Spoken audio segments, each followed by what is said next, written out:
Ration card supplementary documents not matching with given details. আপনি একটা নতুন রেশন কার্ডের জন্য অ্যাপ্লিকেশন করছেন আর সেই রেশন কার্ডের অ্যাপ্লিকেশন বারবার রিজেক্ট করে দিচ্ছে, supplementary documents not matching with given details দেখাচ্ছে। তাহলে এই যে সমস্যা, এই সমস্যাটার সমাধান আপনি কীভাবে করবেন? আর এই যে সমস্যা, এই সমস্যাটা আসছেই বা কোথা থেকে? তো আজকের আমি এই ভিডিওতে এটা নিয়ে বিস্তারিত আলোচনা করব। তাই বন্ধুরা ভিডিওটা প্রথম থেকে লাস্ট পর্যন্ত মনোযোগ সহকারে দেখবেন। আর আপনি যদি চ্যানেলের নতুন মেম্বার হয়ে থাকেন তাহলে অবশ্যই চ্যানেলটাকে সাবস্ক্রাইব করে রাখবেন। তো ration card supplementary documents not matching with given details, এই যে সমস্যাটা, এই সমস্যাটা আসছে কোথা থেকে এটা আপনাকে প্রথম জানতে হবে। তো এই যে সমস্যা, এই সমস্যাটা আসার পিছনে বেশ কতগুলি কারণ রয়েছে। তো সেই কারণগুলো আমি একটার পর একটা আলোচনা করছি। তো প্রথম যে কারণ হচ্ছে, আপনি যখন রেশন কার্ডের জন্য অ্যাপ্লিকেশন করছেন নতুন রেশন কার্ডের জন্য, সেই টাইমে যদি রেশন কার্ড সার্ভারে কোনো রকম প্রবলেম থেকে থাকে তাহলে এই সমস্যাটা আসবে। কেন আসবে?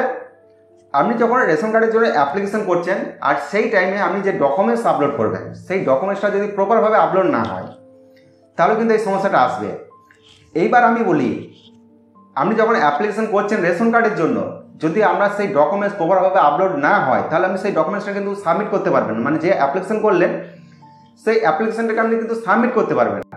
তার সত্ত্বেও সার্ভার প্রবলেম থাকার জন্য কি হবে, আপনি যে ডকুমেন্টসটাকে আপলোড করবেন, আপনি তো আপলোড করে দিলেন, আপনি তো আর দেখতে পাচ্ছেন না যে কি আপলোড করলেন, কিন্তু যেনারা এটাকে ভেরিফিকেশন করবেন, যেনারা এটাকে ওপেন করবেন, তারা যদি দেখেন ডকুমেন্টস নট সাপোর্টেড তাহলে কিন্তু এই সমস্যাটা আসবে। সেকেন্ড যে কারণ হচ্ছে, আপনি যখন রেশন কার্ডের জন্য অ্যাপ্লিকেশন করবেন সেই টাইমে যদি আপনি অস্পষ্ট ডকুমেন্টস আপলোড করে দেন তাহলে কিন্তু এই সমস্যাটা আসবে।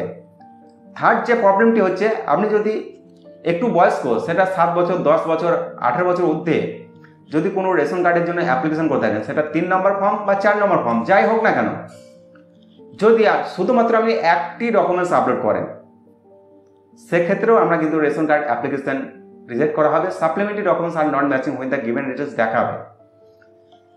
তো এগুলো তো গেল সমস্যা, এর সমাধান কিভাবে করবেন? তো আপনি যখন রেশন কার্ড অ্যাপ্লিকেশন করবেন তখন সবসময় চেষ্টা করবেন ক্লিয়ার ডকুমেন্টস আপলোড করার। এবার যদি আপনার কাছে স্ক্যানার থেকে থাকে তাহলে অরিজিনাল ডকুমেন্টস স্ক্যান করে সেটাকে আপলোড করবেন। আর যদি না থেকে থাকে স্ক্যানার, আপনি যদি মোবাইল থেকে করে থাকেন তাহলে একটা ভালো মোবাইলে ছবি তুলবেন, ভালো মোবাইলে ছবি তুলে সেটাকে সুন্দরভাবে ক্রপ করবেন, ক্রপ করার পর সেই ছবিটাকে আপলোড করবেন। এবার যদি আপনি একটু বয়স্ক পার্সনের জন্য রেশন কার্ড অ্যাপ্লিকেশন করে থাকেন তাহলে সবসময় চেষ্টা করবেন মাল্টিপল ডকুমেন্টস আপলোড করে দেওয়ার। এবার মেন যে পয়েন্ট হচ্ছে, আপনি রেশন কার্ড বারবার অ্যাপ্লিকেশন করছেন আর বারবার supplementary documents are not matching দেখাচ্ছে, তাহলে আপনি কি করবেন? আপনি যে মোবাইল নাম্বার দিয়ে লগ ইন করে বারবার রেশন কার্ড অ্যাপ্লিকেশন করছেন সেই মোবাইল নাম্বারটাকে একটু চেঞ্জ করে দেবেন। ফ্যামিলি আদার্স মেম্বারে রেশন কার্ডের সঙ্গে অন্য একটা মোবাইল নাম্বার লিঙ্ক করে আপনি নতুন রেশন কার্ডের জন্য আবার অ্যাপ্লিকেশন করুন। আর রেশন কার্ডের সাথে মোবাইল নাম্বার ইনস্ট্যান্ট কীভাবে লিঙ্ক করতে হয় এ নিয়ে অলরেডি আমার চ্যানেলে ভিডিও দেওয়া রয়েছে, সেই ভিডিওটা আমরা দেখে খুব সহজেই কিন্তু করে নিতে পারবেন, একদম ইনস্ট্যান্ট। তারপর দেখবেন আপনার যে প্রবলেম, সেই প্রবলেমটা 100% সলভ হয়ে গেছে। এর পরেও যদি আপনার সমস্যার সমাধান না হয়ে থাকে তাহলে আপনি কি করবেন? রেশন কার্ড অ্যাপ্লিকেশন করার পর আপনার নিকটবর্তী যে বিএসকে অফিস বা খাদ্য দপ্তর অফিস রয়েছে সেখানে যাবেন। সেখানে গিয়ে বলবেন যে আমি অনলাইনে বারবার রেশন কার্ড অ্যাপ্লিকেশন করছি আর বারবার আমার রেশন কার্ড রিজেক্ট করে দিচ্ছে, এর সমাধান কি হবে? তো ওনারা আপনার সমাধান করে দিতে পারবে। তো ওনাদের কাছ থেকে আপনি খুব সুন্দর একটা সমাধান পেয়ে যাবেন, এ নিয়ে কোনো চাপ নেই। তো বন্ধুরা, এই ভিডিওতে এই ইনফরমেশনটি দেওয়া ছিল। ভিডিওটা যদি ভালো লেগে থাকে তাহলে অবশ্যই ভিডিওতে লাইক করবেন, চ্যানেলটাকে সাবস্ক্রাইব করতে ভুলবেন না।